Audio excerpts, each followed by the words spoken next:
One of the biggest areas banks are making a killing on your money and you're taking the biggest hit on your money is going to be the lack of understanding on how interest works, particularly APY versus APR. I want to give you a breakdown on what this is, how it works, and how it's impacting your finances and really putting a dent in your wallet or your purse, and also how banks are making a killing off of your ignorance. For those of you who are new, I'm JP, the founder and architect of the channel. I have 14 plus years in banking and financial services. I manage a client relationship book of over $25 million between small businesses and consumers, mortgage license, life insurance license, family investment license, and a certified small business banker.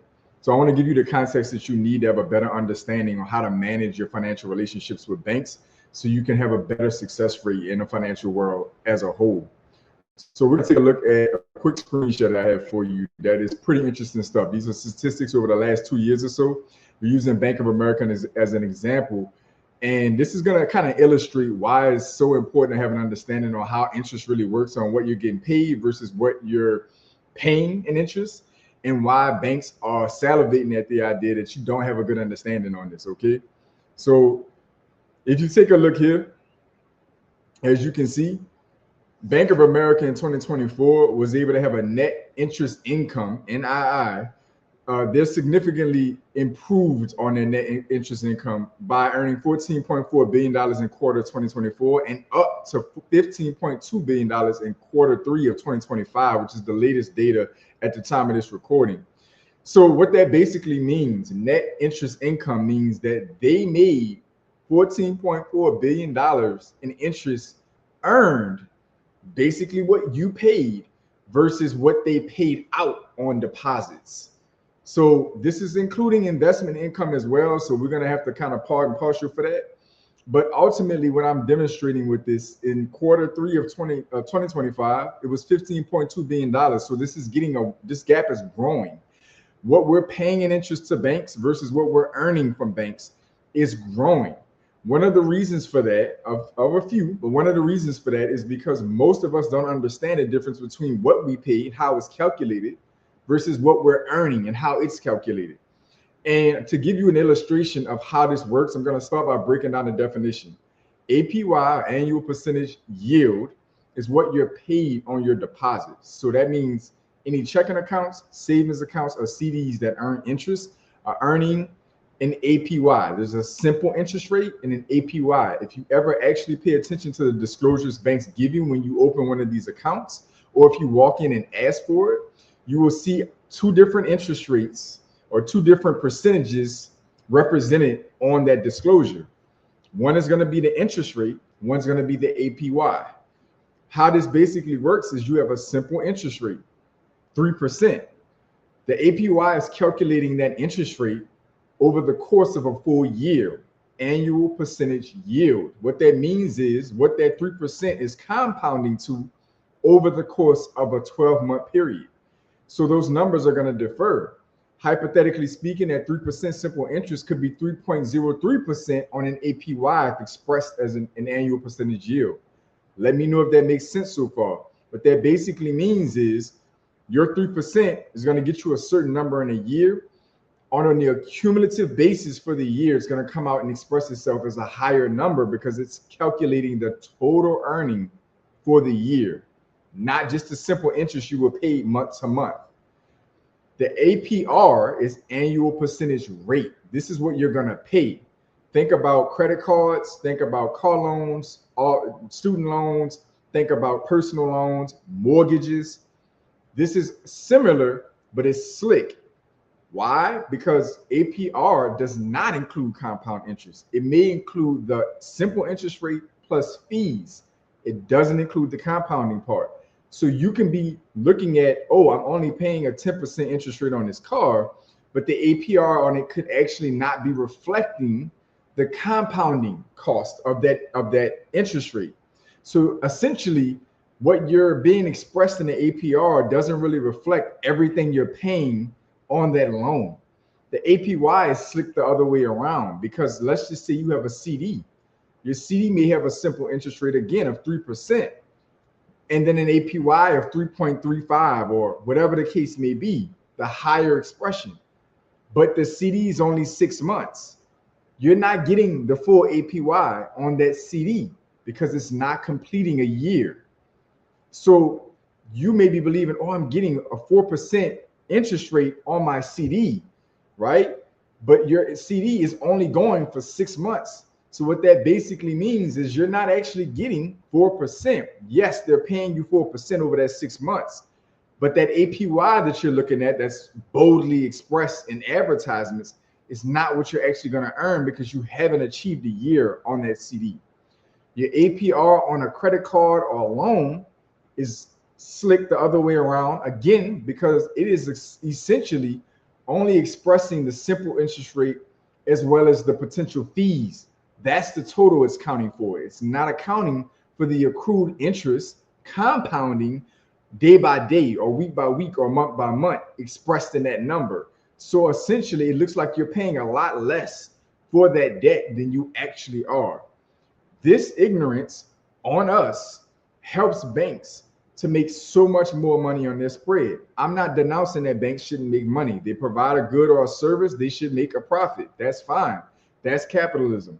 But at the end of the day, there is definitely a beneficial gap with our ignorance that we'll let money sit in deposits somewhere earning next to nothing in interest and not realize what we're getting paid on it. And then we'll turn around and take out different loans, credit cards, and other forms of debt and not realize what we're actually paying on it. This is something that we have to fix in our financial literacy and our understanding in our finances if we want to win, because you keep watching post after post on Instagram, video after video on YouTube and everywhere else talking about compounding interest and how you need your money to compound and grow.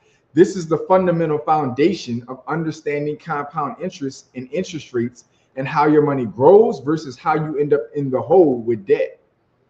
You understand what I'm saying?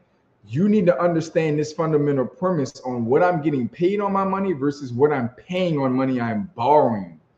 You want your APR to be as low as possible. You achieve that through great banking relationships, great credit reports, and having assets that all, when you go to apply for that loan, all reflects that you're a stable borrower. When you're stable, you are charged less for interest because you're a lower risk. You want a higher APY. I want the best interest rate on my money. Whatever is available in the marketplace in the banking space, which different banks are going to have different rates. You want to park your money ideally where you're going to get the best rate on your money.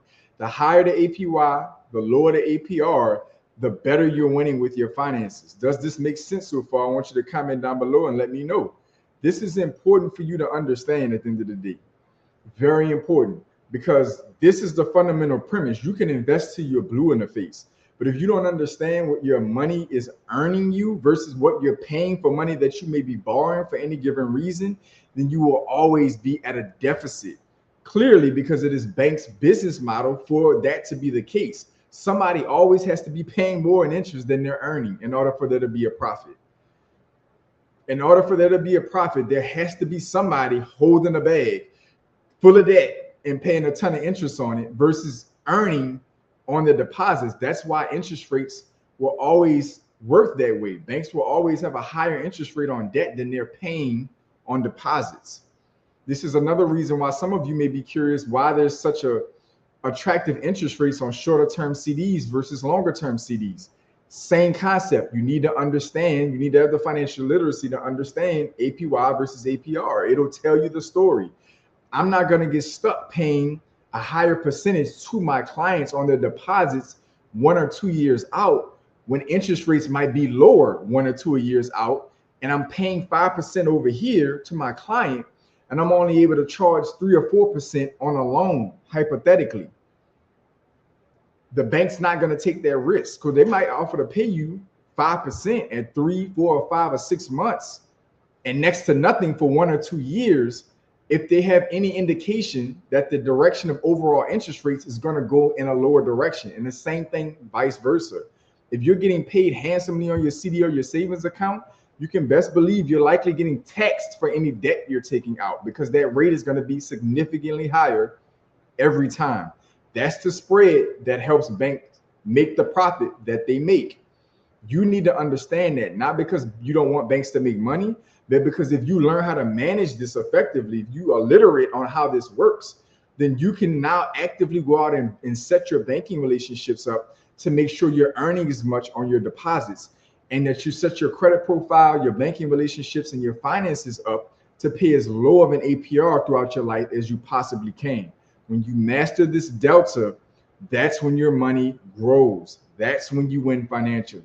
The objective, as I've been saying, is to turn words into wealth, is to help you have an understanding of what you're looking at when you're looking at your finances, when you're looking at disclosures, when you're signing or engaging in financial contracts. When you understand how these things work, then you can optimize your money to your benefit and not be a victim. You don't have to be upset or hate the system and how it works. You just need to learn how to navigate it to your benefit. Simple. So let me know what questions you have down below. Let me know what you've learned in the video, and let me know what further clarity I can provide around this topic. This is a very simple but very impactful topic because all of us are experiencing APY and APR, and almost none of us understand how it works, which means the majority of us are probably on the wrong side of the equation. So comment down below and let me know your thoughts. Let me know your feedback. Let me know your experience or a better understanding you have or more questions that you have. Comment down below and let me know what you're currently getting your best APY on right now, or like if you're getting a good APY or what your APY is, and comment down below and let me know what the highest APR that you're paying. Comment down below so I know that you're getting a better understanding on how this works. To all my pioneers, welcome back. To my new viewers, welcome in. I want you to like, comment, share, subscribe. If it gives you the option, boost the video. Support the channel so the channel can continue to support you. Get in the description section down below so you can tie in with me on Instagram. I'll be putting out a lot more content that probably won't even make my YouTube channel, covering what's going on in the economic landscape and the financial landscape around us that I just don't have time to necessarily put on YouTube, and it's easier to put on Instagram. So tie in with me there so you can stay tied in on what's going on in the financial markets, what's going on in the economy, and other quality financial tips and financial literacy that will help you grow and level up your finances. Increase your net worth is the name of the game. Other than that, I want each and every one of you to stay focused, stay in motion. I'll see y'all soon.